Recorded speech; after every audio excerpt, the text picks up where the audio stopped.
میں ہوں ارشد شریف، Dawn news کے ایک نئے پروگرام رپورٹر کا میزبان۔ رپورٹر روایتی ٹاک شوز کے برعکس ایک ایسا پروگرام ہے جس میں چھپی حقیقتوں کا سراغ لگانے کی کوشش کی جائے۔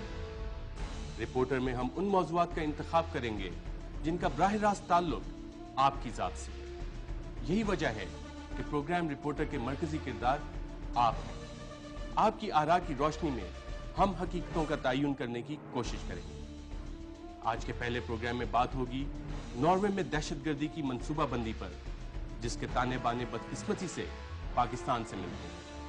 اس کے پیچھے کون سے عوامل کار فرما ہیں، اور اس سے جڑا ایک اہم سوال کہ ناروے میں مقیم پاکستانیوں پر اس کے کیا اثرات ہوں گے، ان پر بات ہوگی ایک چھوٹے سے وقفے کے بعد۔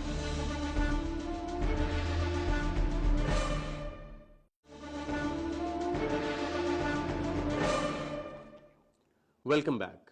امریکہ، برطانیہ اور ناروے میں چند افراد کی دہشت گردی کے الزام میں گرفتاری کے بعد ہم پاکستانی ایک مرتبہ پھر دہشت گردی کے ریڈار پر نمودار ہوئے ہیں، اور ہمارے وہ بھائی اور بہنیں جو باہر کے ممالک میں رہتے ہیں یا گرین پاسپورٹ پر باہر سفر کرتے ہیں، مزید مشکلات کا شکار ہو رہے ہیں۔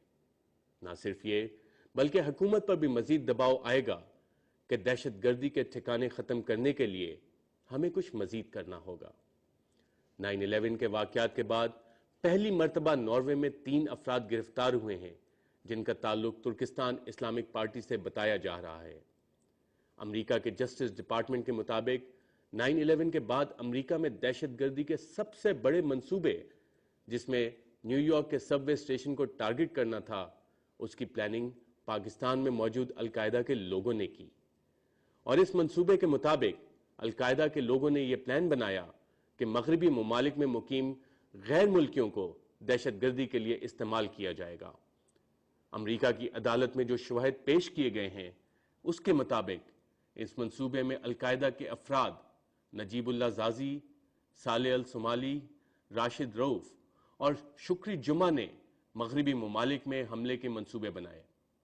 جب ناروے کے حکومت نے 3 افراد کو القاعدہ سے رابطوں کے الزام میں گرفتار کیا تو یہ بات سامنے آئی کہ امریکہ، برطانیہ اور ناروے کے بم پلاٹس کے تانے بانے ملتے ہیں۔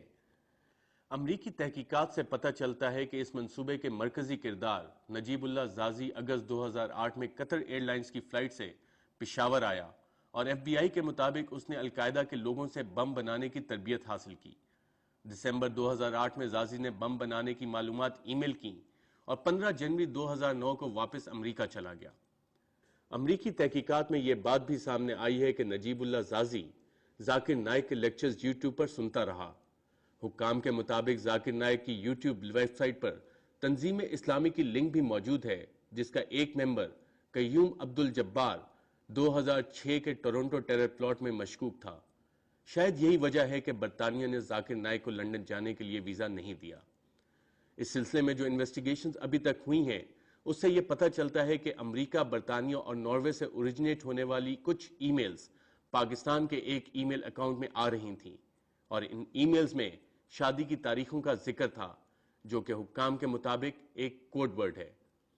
ناروے میں القاعدہ کے دہشت گردی کا منصوبہ سامنے آنے سے مغربی ممالک میں خوف کی ایک لہر دوڑ گئی، اور ناروے میں مقیم 30,000 پاکستانیوں کے مستقبل کے بارے میں بھی سوال اٹھائے جا رہے ہیں۔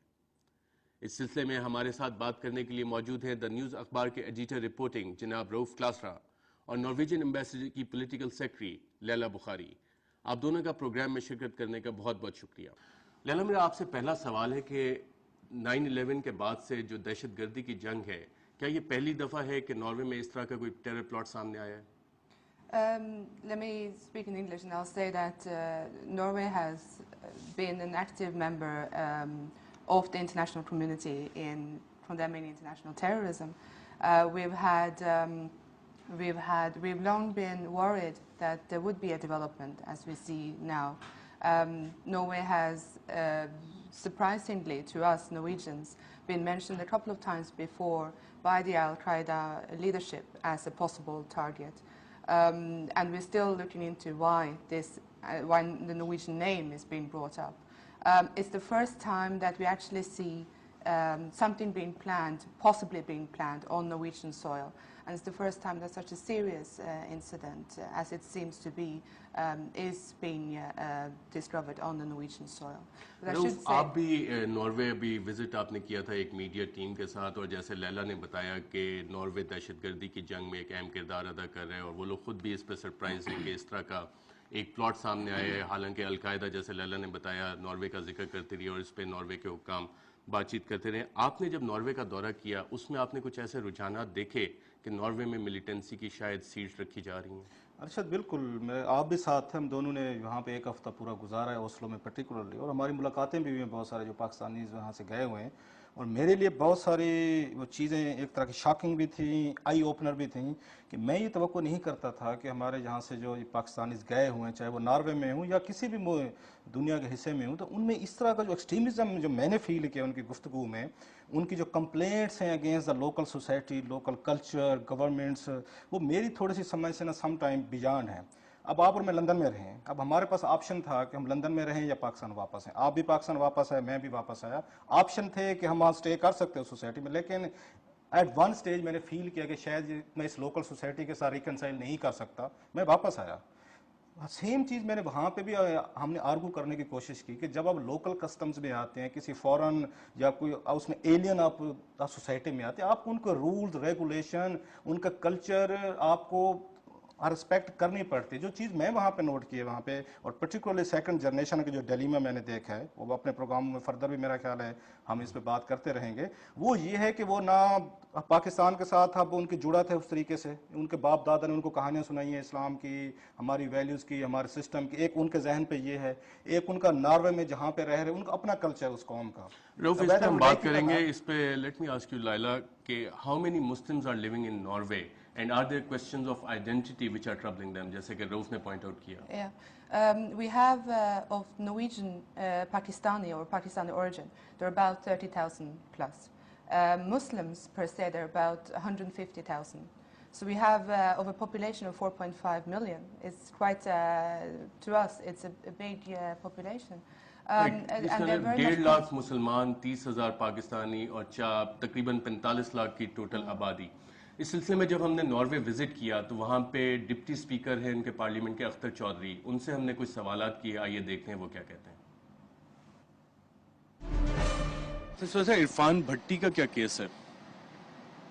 عرفان بھٹی ایک نوجوان ہیں جن پہ کچھ مقدمات ہیں. کس قسم کے کرمنل کیسز؟ یہ تو میں نہیں جانتا جی, یہ تو پولیس کو پتا ہوگا. He was accused of firing on a Jewish synagogue. جی ہاں.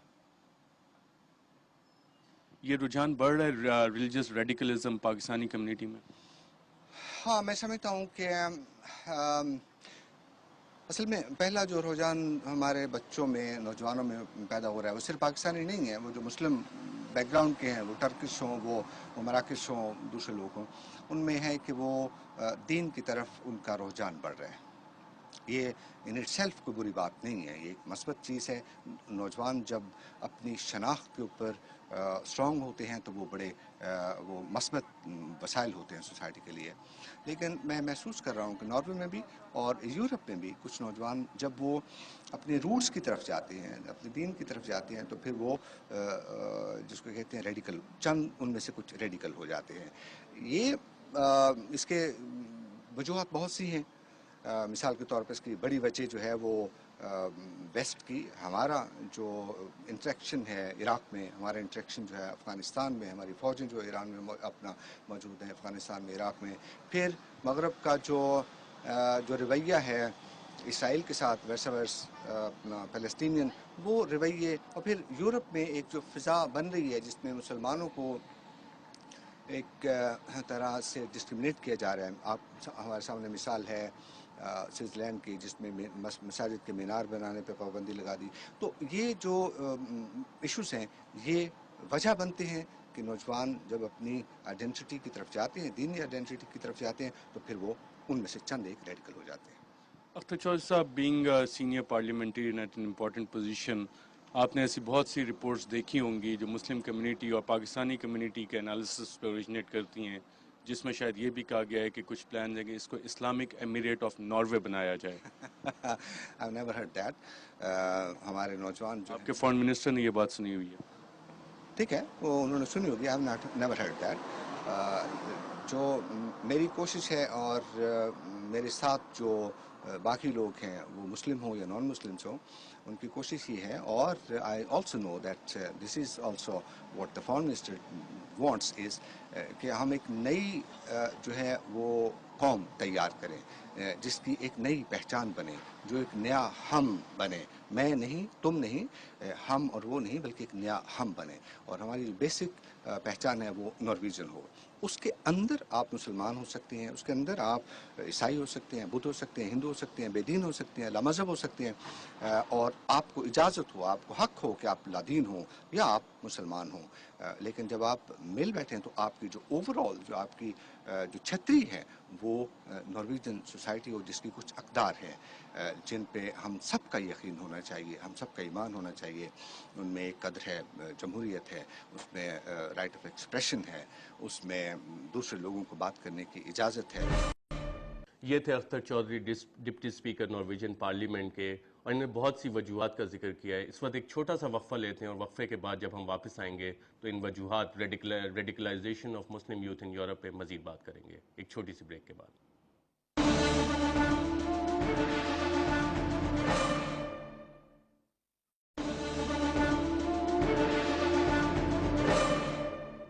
Welcome back. بریک پہ جانے سے پہلے ہم نے سنا کہ نارویجن پارلیمنٹ کے ڈپٹی اسپیکر اختر چودھری نے بہت ساری وجوہات آئیڈینٹیفائی کی کہ یورپ میں جو ینگ مسلمان ہے, یوتھ ہے, وہ کس لیے ریڈیکلائز ہو رہا ہے.